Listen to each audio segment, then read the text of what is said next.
Okay, back onto the show. Yeah, we were talking about the Yankees and the Rangers. Rangers are starting C.J. Wilson and then Colby Lewis and actually skipping Lee till the third. Now that I find interesting because they're essentially, this means they're only getting 2 games with him. And, I mean, I don't really know how the scheduling goes, but you got to think that if there's enough breaks, you might be able to get him in the last game. I'm not sure if that actually can happen, but maybe they want to keep him for the 7th if they feel they can only get 2 games out of him anyway. But it is something interesting that, starting the guy later rather than sooner. If they go down 2-0 now, you got him for the 3rd. That's fine. But then if he loses that game, you know what I mean? There's no savior. Well, he just pitched a complete game. So, I guess that's the thought process behind it. It's true. It definitely hurt the team, I believe. I believe if they would have finished off Tampa Bay and he was able to be the first starter, would have made a huge difference. The Yankees could have seen him 3 times or 2 times, and any time they had a lead going into the 6th, 7th, or 8th inning, they could have brought him in. I mean, they could have had a 2-run lead after 6, brought him in and stole a game from us. Yeah. It's been done plenty of times in history. I hear you. Doc Gooden has done it. Oral Hershiser's done it. There's been other guys have done it. Yeah. And I think that's taken away, and that's an advantage for the Yankees at this point. I agree. I mean, listen, I don't know if he can come back that quickly, but it's still something that still would have been there, Yes. So. And the other thing is, I hate to say this, but they're not. I doubt they're going to sign him. Yeah. I really doubt they're going to sign him. And this is it.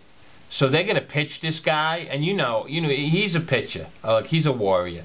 He's going to pitch as much as they let him. Yeah. And this manager's going to use him. Yeah. So you may see him get pitched, come back. You may see him come out of the bullpen. He may be the long man, the 8th inning man, and the 9th inning man. He might be. Yeah.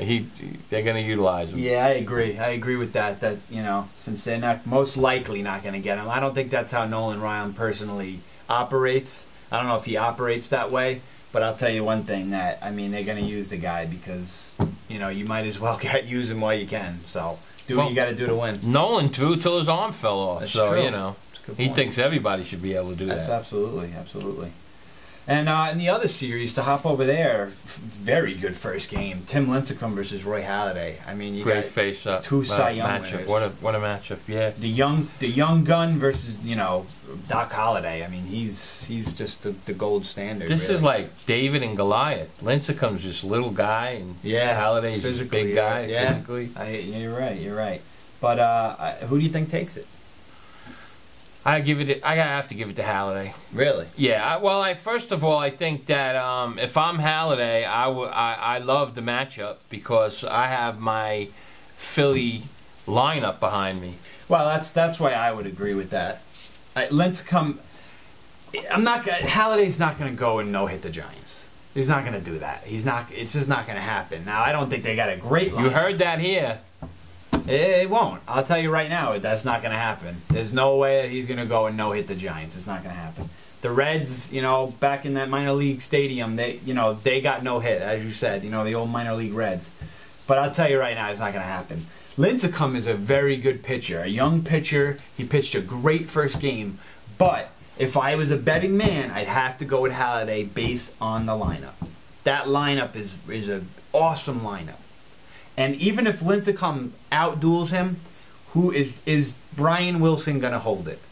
It's boring to me. It's a boring matchup. The 2 teams are a boring matchup. I just think that, the only guy that thinks the Giants are going to win, the only professional that really believes the Giants are going to win, is that guy over at some other radio station. Oh, Mad Dog. Mad Dog. Yeah, huh? Russo. That's true. Him. He'll be rooting away. Hates the Yankees. Yeah.